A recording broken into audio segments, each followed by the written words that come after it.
வணக்கம். சிவன் மாந்திரீகம். இந்த மாந்திரீகத்தில் எருக்கன் இலையில் எதிரிகளை அழிப்பது இல்லை, எதிரிகளுக்கு துன்பங்களை கொடுப்பது. எப்படி? எருக்கன் இலை நம்மளுடைய எதிரியாக இருக்கட்டும், பகைவனாக இருக்கட்டும், துரோகியாக இருக்கட்டும், அழிக்கணும்னு நினைக்கிறது தவறு, அவங்கள விட்டு விலகணும்னு நினைக்கிறது தான் நியாயம். எதிரின்றவங்களும் சரி, துரோகி என்று சொல்கிறவங்களும் சரி, பகைவர்களாக இருந்தாலும் சரி, அவங்க எதிரின்றதை எதிர்க்காக எல்லாம் கெட்டது செய்கிறவங்க தான் எதிரி.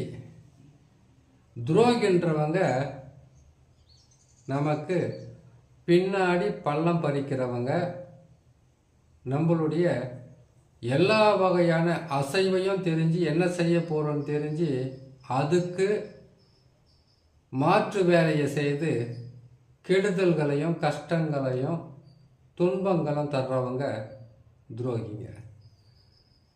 ஒரு மனுஷனுக்கு எதிரியும் இல்லை, துரோகியும் இல்லைன்னா அவங்க வாழ்க்கையில் போராடவே இல்லைன்னு அர்த்தம். எந்த ஆசையும் இல்லைன்றது அர்த்தம். ஆசை இல்லாத மனிதனாக இருந்தால் அவங்களுக்கு எதிரி, துரோகி, பகைவர்கள் யாரும் இருக்க மாட்டாங்க. அந்த மாதிரி கூட இருக்காங்க, ஒரு சிலரை நான் பார்த்துருக்கேன். ஏன்னு கேட்டிங்கன்னாக்கா, எதிர்க்காவே திட்டினா கூட காதில் கேட்டு கேட்காத மாதிரி போயிடுவாங்க. அவங்களும் முடிஞ்ச அளவுக்கு திட்டிட்டு இவ்வளோ நேரம் திட்டு இவ்வளவு வேஸ்ட்டாக போயிடுச்சேன்னு சொல்லிட்டு அவங்களே திட்டிக்கிட்டு போயிடுவாங்க ஒரு சில நேரத்தில். அப்படிப்பட்ட ஒரு சிலர் இருக்காங்க. ஆனால் இந்த எதிரிகளை அழிக்கணும்னு கேட்டிங்கன்னாவே அதுக்கு எருக்க இலை தான் செய்யணுமா? வேறு எதுவும் வழி கிடையாதா? இது செய்தாவே போதும். இன்னொரு ரகசியமும் இருக்குது. தும்பச்செடி இருக்குது பார்த்தீங்களா? தும்பச்செடியில் இது இந்த தும்பச்செடின்றது எல்லா வயல்வெளியிலையும் இருக்கும், இல்லைன்னா மோட்டு நிலங்களில் இருக்கும், தரிசு நிலத்தில் இருக்கும். இதை விட பேய் தும்பை இருக்கு பாருங்க. அந்த பேய் தும்பையோடைய இலை இல்லை, அந்த பூ மாதிரி இருக்கும். அந்த பூக்குள்ளே குலைவிங்க போய் கூடு கட்டிடும். இந்த ரகசியமெல்லாம் எங்கேருந்து தெரிய போகுது? அந்த குலைவிங்க கூடு கட்டிட்டாக்கா அந்த பேய் தும்பன்னு எதுக்கு தெரியுமா பேர் வந்தது? அதை வச்சு பேய் ஓட்டுறது, பேய் இது பண்ணுறது, அது எல்லாமே இருக்கட்டும். துஷ்ட ஆத்மாக்களை ஓட்டுறது செய்கிறது எல்லாமே பேய் தும்பை வச்சு செய்வாங்க. பேய் அவரை, பேய் பீர்க்கன், பேய் தும்பை இதெல்லாம் வச்சு செய்வாங்க. கவிழ்த்தும்பை இல்லை, பேய் தும்பை. கவிழ்த்தும்பை என்பது கேட்டிங்கனாக்கா அந்த இலை பச்சையாக இருக்கிற இலையவே திரி மாதிரி திரித்து விளக்கில் போட்டு எரிச்சாங்கன்னாக்கா, விளக்கு ஏற்றும் போது திரி போடும் இல்லையா, அந்த அளவுக்கு எரியும். அது சஞ்சீவி மூலிகையில் வரக்கூடிய உயர் வகையான மூலிகையில் கவிழ்த்தும்பையும் ஒன்று. கருவோமத்தம், கருநொச்சி, அதே மாதிரி கேட்டிங்கன்னாக்கா கவிழ்த்தும்பை, அப்புறம் வெள்ளை கண்டாங்கத்திரி, வெள்ளை விஷ்ணு கிராந்தி, இது எல்லாமே மிக உயர்ந்த மூலிகையில் வரக்கூடிய ஒரு அந்த மூலிகையிலே மிகவும் உயர்ந்ததாக வருவது. இது சஞ்சீவி மூலிகைக்கு இணையானது. சஞ்சீவி மூலிகைன்னு சொல்லிட முடியாது, அதுக்கு இணையானது. மகா மூலிகைன்னு சொல்லுவாங்க அது பேர்.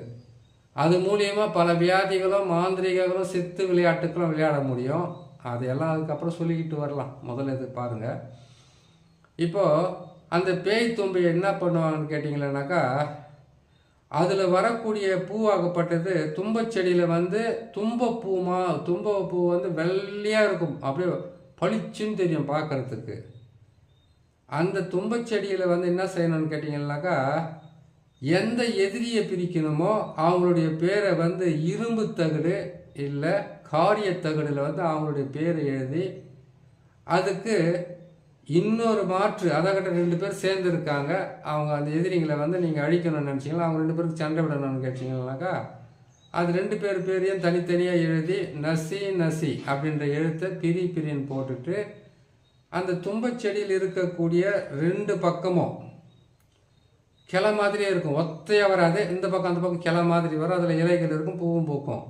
இந்த கிளையில் ஒன்று, அந்த கிளையில் ஒரு தகடு கட்டிட்டு அதுக்கு பிரிவின மந்திரங்களை சொல்லி, அதான் வித்தியாசம் சொல்கிறேன் இல்லையா, அந்த மாதிரி மந்திரங்களை சொல்லி அதுக்கு மந்திரத்தை சொல்லி முடிச்சுட்டு அந்த 2 கிளையும் 2 கையில் படார்னு உடச்சி வலது பக்கத்தில் இருக்கிறது இடது பக்கமாக, இடது பக்கத்தில் இருக்கிறது வலது பக்கமாக மயானம் இடுகாட்டில் போட்டாக்கா அவங்க 2 பேரும் ஜென்ம பகையாகி பிரிஞ்சு போயிடுவாங்க. அது அதுக்கு இன்னும் சில விதிமுறைகள் இருக்குது, அப்படி செஞ்சுக்கலாம். இந்த பேய் தும்பு இருக்குது பார்த்தீங்களா, அந்த பேய் தும்பனுடைய அந்த பூ வரக்கூடிய இடத்துல பார்த்தீங்கன்னா சிவப்பு அப்படியே கட்டிங்கனாக்கா ரத்த சிவப்பாக வரும் அந்த பூ. அந்த பூவெல்லாம் கொட்டுனதுக்கப்புறம் அதுக்குள்ளே பார்த்தீங்கன்னா சிறு சிறு துளைகளாக இருக்கும், அதுக்குள்ளே போய் குலைவி கூடு கட்டிடும்.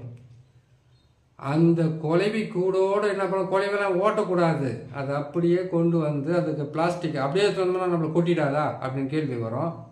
ஏன்னாக்கா கேள்வி கேட்கறதுக்கு தான் நம்மளால் முடியுமே தவிர செய்து பார்க்கறதுக்கு முடியாது ஒரு சிலரால். அதுக்கு அந்த காலத்தில் ஒரு டவுலோ துணியை போட்டு சுற்றி எடுத்துகிட்டு வந்தாங்க. இந்த காலத்தில் தான் இருக்குதுங்களே, எவ்வளவோ சொன்னாலும் கேட்காத கவரு, அந்த கவரை போட்டு அதில் போட்டு நல்லா மூடிட்டு அப்படியே கொண்டு என்ன பண்ணுவான்னு கேட்டிங்களானாக்கா, ஒரு மண் பாத்திரத்தில் மண் சட்டியில் வச்சு கற்பூரம் போட்டு எரிப்பாங்க. எரிக்கும்போது குலைவி ஓடிடாதா அப்படின்னு ஒரு கேள்வி வரும். ஓடத்தான் ஓடும். அதுக்கு தகுந்த மாதிரி 2-3 கவரை கூட போடுங்க, இல்லை 2-3 துணியை கூட போட்டு வச்சு அதை எரித்து அதோடு சேர்த்து யாருடைய பிரிக்கணுமோ, யாரை நீங்கள் அழிக்கணுமோ, யாரை எதிரி இல்லாமல் வாழ வைக்கணுமோ அவங்களுடைய ஃபோட்டோ, அவங்களுக்கு தேவையான சில பொருட்களை சேர்த்து வச்சு அதோடு சேர்ந்து வேப்ப எண்ணெய் எட்டி தைலத்தை போட்டு மைய மாதிரி உருவாக்கலாம். அந்த சாம்பிளை கூட கொண்டு போயிட்டு அவங்க வீட்டு வாசல்லே அவங்க போகிற ஒரு காலில் படுற மாதிரி போட்டிங்கன்னா போதும். அவங்க வெறும் காலையில் நடக்கிறது இல்லையே, 24 மணி நேரம் செருப்பு தானே போட்டு நடக்கிறாங்கன்ற சில கேள்வி வரும். ஆனால் அப்படின்னாக்கா அந்த காலில் மிதிச்சுக்கிட்டு போனால் கூட போதும், அதில் ஒரு துளி இருக்காதா. இதுவே வெண்கடுகளை கலந்து போடுறதும் இருக்குது, அதுக்கு பன்றியோட உதிரத்தை சேர்த்து அப்படி போட்டாலும் சரியாக வேலை செய்யும். இல்லை சில மாமிசம் கலந்த இதில் கலந்து போட்டாலும் நல்லா வேலை செய்ய ஆரம்பிக்கும். சரி, நம்ம ஒரு விஷயத்தை எடுத்துகிட்டு இன்னொரு விஷயத்துக்கு போயிட்டோம். இந்த எருக்க இலையில் நம்ம எதிரிகள் அழிக்கிறது அப்படின்னு கேட்டிங்கனாக்கா, நான் போட்டு இருக்கிற சக்கரத்தை பாருங்கள். அந்த சக்கரத்தை 4 கோடு போட்டிருப்பேன், நடுவில் 2 கோடு போட்டிருப்பேன், குறுக்கால 2 கோடு போட்டிருப்பேன். அதை போட்டுட்டு இதில் கேட்டிங்கன்னா 8 பக்கமும் சூலத்தை போட்டுருக்கணும். சூலத்தை போட்டுட்டு நசி பிரி நசி பிரி, எது அந்த வீடுகளில் தான் அதை எழுதணும். நசி பிரின்றதெல்லாம் சரிங்களா. அந்த வீடுகளில் அதை எழுதிட்டு அதுக்கப்புறம் என்ன செய்யணும், நாம் நசி பிரி எழுதிடுறீங்க. அந்த கோடுங்க இருக்குது பார்த்தியா, அந்த கோடில் எதிரிங்களுடைய பேரை போட்டு எழுதணும். எதிரிங்க எத்தனை பேர் இருப்பாங்க, எதிரிங்க துரோகிங்க எத்தனை பேர் இருக்காங்க இல்லையா, அவங்களுடைய பேரையெல்லாம் அதில் போட்டு எழுதிட்டு இதுக்குள்ளார பார்த்தீங்கன்னாக்கா கற்பூரம், அவங்களுடைய ஃபோட்டோ, இல்லை அவங்களுடைய காலடி மண், இது எல்லாமே எதிரிகளை அழிக்கணுன்னாக்கா ஃபோட்டோ கட்டாயமாக தேவைப்படும். அவங்களுடைய பேர் எல்லாமே அந்த இலையை சுற்றி எழுதிட்டு அந்த ஃபோட்டோவை அதுக்குள்ளே வைக்கணும், கற்பூரத்தை அதுக்குள்ளே வைக்கணும். இதோடு சேர்ந்து எட்டி குச்சியை வைக்கணும். இதோடு சேர்ந்து நாம் முடக்கொட்டான் கீரைன்னு சொல்கிறாங்க இல்லையா, அந்த வேரை வைக்கணும். அதில் வச்சுட்டு இதை என்ன பண்ணணும், சாம்பிராணி வாங்கிட்டு வரணும். இதை நல்லா வெயிலில் இதெல்லாம் எழுதி முடிச்சுட்டு பேப்பரை அந்த ஃபோட்டோவெல்லாம் வச்சு பேப்பர் மாதிரி மடித்து கட்டிட்டு அவங்களுடைய காலடி மண் ஃபோட்டோலாம் வைக்கிறீங்க இல்லையா, வச்சுட்டு அதில் போட்டு எழுதி இதே சக்கரத்தை ஒரு தகடுலையும் எழுதலாம்.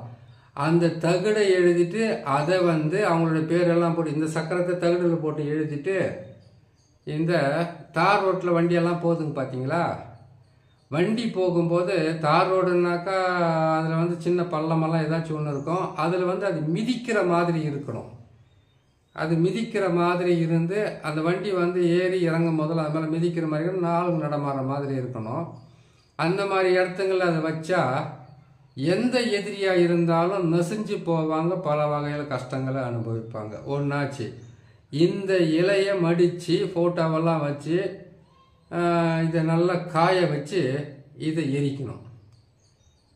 இதை எரித்து சாம்பலாக்கி இந்த சாம்பலை கொண்டு போய் போட்டாலும் அந்த எதிரிங்க இருக்கிற இடம் தெரியாமல் ஊரை விட்டு ஓடுறது, வீட்டை விட்டு போகிறது, வீட்டுக்குள்ளே சண்டை போடுறது, குடும்பத்தில் சண்டை போடுறது. இப்போ எதிரிங்களை எருக்க இலையை வச்சு அழிக்கிறதுன்னு கேட்டிங்கன்னாக்கா, எதிரின்னா யார்? ஒரு மனுஷனுக்கு நித்தமும் தொல்லை கொடுக்குறவங்க, தலைவலியாக பேசி தலைவலி கொடுக்குறவங்க, போகும்போது வரும்போது இம்சையாக இருக்கும், வாய் தகராறு, கை தகராறு, குடும்பத்தில் பிரச்சனைமான கஷ்டம், எத்தனையோ கொடுக்குறவங்க இருக்கிறாங்க எதிரிங்க. ஏன் கடனை கேட்டு தொல்லை பண்ணுறவங்க கூட இருக்கிறாங்க, இல்லைன்னாக்கா வீண் வம்புக்கு வர்றவங்களும் இருக்காங்க. அப்படிப்பட்டவங்களவே இந்த மாதிரி எளிமையான வழிகளை செய்து இதை எரித்து இதோடு சேர்ந்து சாம்பிராணியும் சேர்த்து ஏதாவது ஒரு இடத்துல போயிட்டு நம்ம 4 குச்சியில் அடுப்பு கறியை போட்டு எரித்து இந்த சாம்பலையும் அந்த சாம்பிராணியும் கலந்து புகையாக விட்டோம்னாக்கா அது கூட போயிட்டு அவங்களுக்கு தொல்லையை கொடுக்க ஆரம்பிக்கும். இல்லை வெறும் சாம்பலை போட்டாலும் தொல்லை கொடுக்க ஆரம்பிக்கும். சாம்பிராணின்றது தெய்வத்தினுடைய பொருளாச்சே. அந்த வாசனை ஒரு பொருட்லையே இந்த மாதிரி கெட்டதை செய்ய முடியுன்ற கேள்வி வரும். சாம்பிராணின்றது மனமூட்டப்பட்ட ஒரு பொருள், மனமாக கிடைக்கக்கூடிய ஒரு பொருள் தான் சாம்பிராணி, கற்பூரம். இது எல்லாமே ஒரு மனுஷன் மண்ணுக்காகவும் பொண்ணுக்காகவும் பெண்ணுக்காகவும் அடிச்சுக்கிட்டு செத்துக்கிட்டு இருக்கிறாங்க. தங்கத்தை பூமியில் தான் கிடைக்கிது, இதுவும் பூமியிலிருந்து தான் கிடைக்கிது. உங்களுக்கு நித்தமும் பிரச்சனையை கொடுக்குற எதிரியோ துரோகியோ பகைவனோ யாராக இருந்தாலும் அந்த எதிரியையும் பகைவரையும் துரோகியும் அழிக்க வல்லது.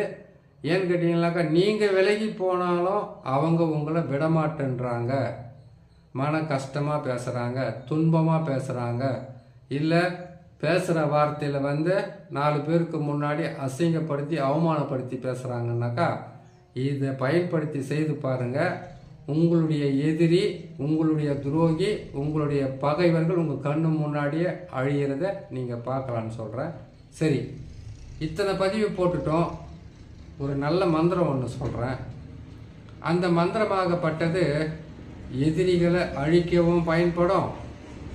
அதே மந்திரமாகப்பட்டது நீங்கள் நாள் பட சொல்லிக்கிட்டே இருந்தீங்கன்னாக்கா, இதே மந்திரத்தை மாந்திரிகம் செய்கிற நீங்கள் பல 1000 முறை சொல்லி அதை நீங்கள் மனப்பாடம் பண்ணி வச்சுக்கிட்டீங்களா, சித்தி பண்ணி வச்சுக்கிட்டீங்கன்னாக்கா, இந்த மந்திரமே உங்களுக்கு மிகப்பெரிய ஒரு பிரச்சனையிலிருந்து காப்பாற்றும்.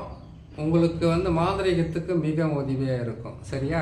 அந்த மந்திரத்தை சொல்கிறேன், கேட்டு வச்சுக்கோங்க. எப்பப்போ நேரம் கிடைக்குதோ அப்போல்லாம் ஒரு மந்திரத்தை சொல்கிறேன். அந்த மந்திரத்தை நீங்கள் மனப்பாடம் பண்ணி வச்சுக்கோங்க. சரி, மந்திரத்தை சொல்கிறேன், கேட்டுக்குங்க. ஓம் மாயி மகாமாயி மாசான காளி உத்தம கிருபாகரி உதிர பினந்தின்னும் உச்சிஷ்ட சண்டாளி எதிரியின் உடலும் உயிரும் ஓசாக உரி உரி மரி மரி மசி மசி சீச்சி மணிமந்திர விஸ்வரூபி ஓங்காரி திருசூலி ஐயம் கிளியும் சவ்வம் ஸ்ரீம் ரீம் என்று ஓடிவா. அவன் 5 பஞ்சபூதத்தையும் அடக்கி குடலை பிடுங்கி வா. பதைக்க பதைக்க துடிக்க துடிக்க ஒரு நொடிக்குள் ஆகார ஓகார மாகார நாகார சிகர என்ற 5 எழுத்தையும் குத்தி மாறி இழுத்து கொண்டு ஓடிவா. அப்படி கொல்லாமல் இருந்தால் கோடி ரிஷிகளை கொன்ற கொடும் பாவியாவாய். நங் நங் மங் மங் ஓம் நமச்சிவாய. மந்திரம் நல்லா இருக்குதுன்னு நினைக்கிறேன். மனப்பாடம் பண்ணி பாருங்க. இந்த மந்திரமே எதிரி, பகையாளி, துரோகி, உங்களுக்கு தேவையில்லாத செய்கிற எத்தனை கெட்டவங்களாக இருந்தாலும் அழிக்க மிகவும் உதவியாக இருக்கும். பொறுமையாக கேட்டு பொறுமையாக பார்த்து செய்துங்க. இன்னொரு நல்ல பதிவில் உங்களை நான் சந்திக்கிறேன்.